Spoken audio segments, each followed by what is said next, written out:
नमस्कार दोस्तों। जब भी हम कश्मीर की बात करते हैं तो हमारे मन में खूबसूरत पहाड़, शांत झीलें और हरे भरे बागों की तस्वीर उभरती है। कश्मीर को धरती का स्वर्ग यूं ही नहीं कहा जाता है और इस स्वर्ग में कई ऐसी नगीनें हैं जिनकी अपनी एक कहानी है, अपना एक इतिहास है। आज हम जिस खूबसूरत जगह के इतिहास के बारे में जानने वाले हैं वो है श्रीनगर में डल झील के किनारे स्थित निसात बाग। इसे खुशी का बाग भी कहा जाता है।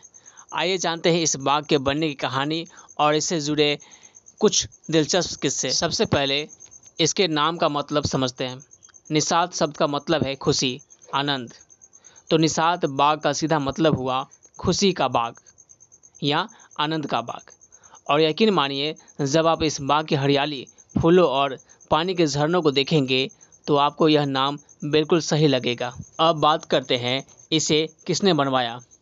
निसात बाग को मुगल बादशाह जहांगीर के ससुर और उसके वजीर आसिफ खान ने बनवाया था। आसिफ खान एक बहुत ही प्रभावशाली व्यक्ति था। यह बाग 17वीं शताब्दी की शुरुआत में लगभग 1620 से 1633 ईस्वी के बीच बनकर तैयार हुआ था। यानी ये बाग लगभग 400 सालों से भी ज़्यादा पुराना है।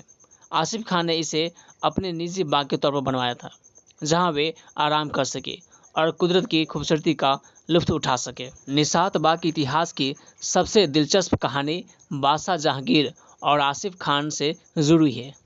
कहते हैं कि जब यह बाग बनकर तैयार हुआ तो आसिफ खान ने बादशाह जहांगीर को इसे देखने के लिए बुलाया। जहांगीर अपने कला और बागवानी प्रेमी के लिए जाने जाते थे। जब वे निसात बाग पहुंचे तो इसकी खूबसूरती देखकर मंत्रमुग्ध हो गए। बाग का डिज़ाइन, पानी के चबूतरे, फव्वारे और डल झील का शानदार नज़ारा सब कुछ लाजवाब था। जहांगीर को यह बाग इतना पसंद आया कि उन्होंने आसिफ खान से कई बार बाग की तारीफ की। मुगल परंपरा के अनुसार जब बादशाह किसी चीज़ की बहुत तारीफ करते थे तो ये माना जाता था कि वो चीज़ बादशाह को तोहफे में दे दी जाएगी। जहांगीर को उम्मीद था कि आसिफ खान भी इस खूबसूरत बाग उन्हें तोहफे में दे देंगे, लेकिन आसिफ खान ने ऐसा नहीं किया। उन्होंने बाग अपने ही पास रखा। ये देखकर बादशाह जहांगीर को थोड़ा गुस्सा आया, या यूँ कहे कि उन्हें अपने ससुर से थोड़ी ईर्ष्या होने लगी। गुस्से में जहांगीर ने एक शाही फरमान जारी किया। उन्होंने उस झरने या पानी के स्रोत को बंद करवा दिया जहाँ से निसात बाग में पानी आता था। आपको बता दें कि मुगल बागों की सबसे बड़ी शान उनका पानी का सिस्टम ही होता था। नहरें, फव्वारे और झरने। पानी के बिना कोई भी मुगल बाग सूख सकता था और अपनी सारी रौनक खो सकता था। पानी बंद होने की वजह से निसात बाग सूखने लगा और आसिफ खान बहुत दुखी हो गए। काफ़ी समय बीत गया। एक दिन आसिफ खान का एक वफादार नौकर मालिक का दुख देखकर बहुत परेशान हुआ।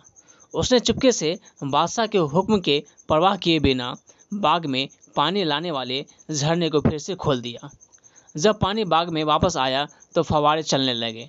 तो आसिफ खान यह देखकर बहुत खुश हुए, लेकिन उन्हें डर भी था कि अगर बादशाह को यह पता चल गया तो क्या होगा। और वही हुआ। जब बादशाह जहांगीर को पता चला कि उनकी आज्ञा के बिना बाग में पानी फिर से चालू कर दिया गया तो वे बहुत नाराज़ हुए। उन्होंने तुरंत उस नौकर को पेश करने का हुक्म दिया गया ताकि उसे दंडित किया जा सके। लेकिन आसिफ खान ने उस नौकर की जान बख्शने की विनती की। उन्होंने बादशाह से कहा कि यह नौकर सिर्फ अपने मालिक के प्रति वफादार था और बाग को इस तरह सूखते नहीं देख पाया। कहते हैं कि आसिफ खान की यह बात सुनकर और नौकर की वफादारी देखकर बादशाह जहांगीर का गुस्सा शांत हो गया। उन्हें अपनी गलती का एहसास हुआ और उन्होंने निसात बाग के लिए पानी की सप्लाई हमेशा के लिए चालू करवा दी। इस तरह निसात बाग अपनी खूबसूरती, मालिक की लगन और एक नौकर की वफादारी की वजह से शाही गुस्से से बच गया। अब बात करते हैं निसात बाग की बनावट की, जो इसे इतनी खास बनाती है। यह बाग मुगल बागों की चार बाग शैली से थोड़ा अलग है। इसे सीढ़ियों जैसे कई टेरेस या चबूतरों में बनाया गया है जो ऊपर से नीचे की ओर जाते हैं। निसात बाग में कुल 12 टेरेस है। कहा जाता है कि ये 12 टेरेस राशि चक्र के 12 संकेतों या महीनों का प्रतीक है। हालांकि इस बात की कोई पक्की जानकारी नहीं है। हर टेरेस की अपनी एक पहचान है। इन टेरेसेस के बीचों बीच एक नहर बहती है जिसमें जगह जगह फव्वारे लगे हैं। ऊपर सबसे ऊंचे टेरेस से पानी एक झरने के रूप में नीचे आता है और फिर नहरों से होता हुआ हर टेरेस में बहता है। पानी की ये आवाज़ और उसका बहाव बाग की शांति और सुंदरता को और बढ़ा देता है। बाग में चारों ओर ऊंचे ऊंचे चिनार के पेड़ लगे हैं जो खासकर पतझड़ के मौसम में अपनी रंगत बदलते हुए बेहद खूबसूरत लगते हैं। इसके अलावा मौसम के हिसाब से तरह तरह के रंग बिरंगे फूल यहाँ खिलते हैं, जो बाग में चार चांद लगा देते हैं। और हाँ, ऊपर से टेरेसेस से डल झील और जबरवान पहाड़ों का नज़ारा तो बस दिल को सुकून देने वाला होता है। आज निसात बाग श्रीनगर के सबसे लोकप्रिय पर्यटन स्थलों में से एक है। यह सिर्फ एक घूमने की जगह नहीं, बल्कि मुगल वास्तुकला, बागवानी की कला और एक रोचक इतिहास का जीता जागता सबूत है। यह हमें उस समय की शाही जीवन शैली और कलात्मक की झलक देता है। जम्मू और कश्मीर केंद्र शासित प्रदेश द्वारा इसे अच्छे से संभाला जा रहा है। तो दोस्तों, निसात बाग सिर्फ एक बाग नहीं, यह इतिहास की कहानियों, शाही रिश्तों और प्राकृतिक सौंदर्य का एक अद्भुत संगम है।